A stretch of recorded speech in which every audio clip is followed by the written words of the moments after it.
Okay, hi guys. So we are doing, Jodie from JPS Family Daycare Advisors. We are doing the survival guide for family daycare educators providing childcare services from their own home.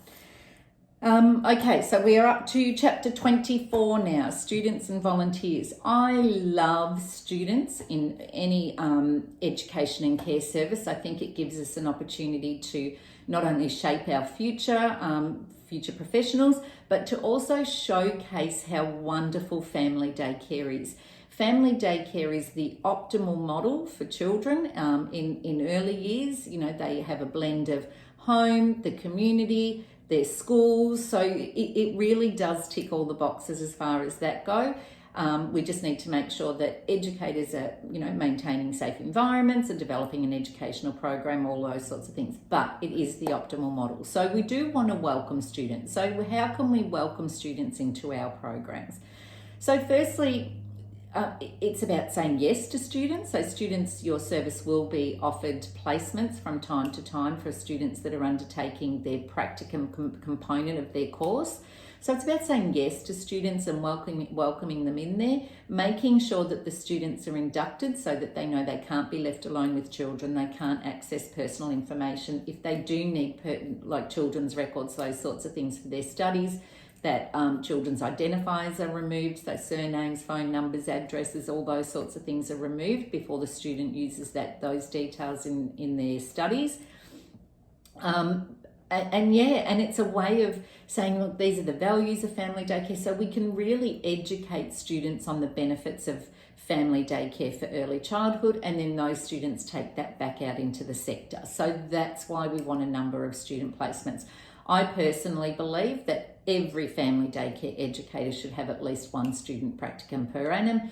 It helps keep you guys fresh because you're getting new information from students, so it's around that current practice. So that's a really good way to look at it also. You can look at it from a PD perspective for yourself.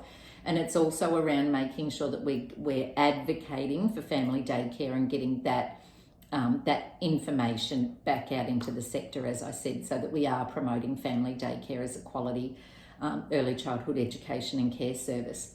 Making sure that when you do have students, though, that they are signing in, so they sign into your visitors register when they come and when they leave, and they just write student in there. They might be with you for 30 hours, 50 hours, whatever that looks like. So they would be with you. You can negotiate those days and times that your student would come in with you. They obviously have an age group that they most not likely need to be focusing on, and they have a time component, an hour component that they need to achieve. So you've got to consider those as you go, and you've got to sign off on their practicum so that you can say to their trainer or facilitator that yes, they are competent in this, and yes, I have signed them off. So there is a bit of responsibility that comes with students, but the benefits far outweigh that level of responsibility. That is short-lived. The other thing is volunteers in your program. You might find that having a volunteer that's somebody who just wants to work with children, or it could be a family member and they're volunteering to help out with you, what that looks like for the volunteers. Now remember, volunteers can't be left alone with children also, so it's not that you can have a volunteer in your program and you can go out shopping or go out to lunch with your friends or those sorts of things. You want your volunteers to have safety screening, so we're working with children screening at least, so that they are fit and proper to be in the company of children.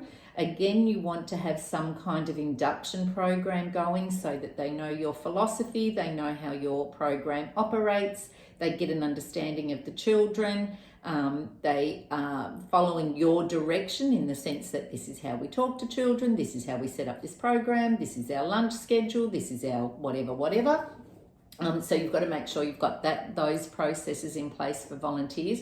Volunteers can bring a range of skills into your program. They could come from a very different background, and they're bringing a whole new different perspective. So volunteers are a really good resource to use also in any education and care program.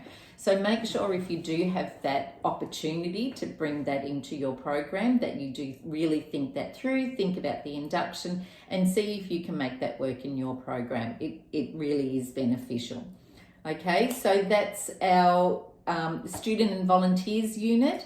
So if you haven't gone through all the other the other topics that we've talked about. So we've got over 24 different topics here. So make sure you go through all those topics and make sure you keep your eye out for download this workbook. This workbook will alert you to where the fines are for family daycare educators.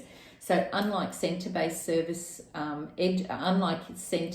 educators, family daycare educators are liable for fines that centre-based educators aren't. So this book will alert you to all those fines. So I will talk to you soon. See ya. Bye.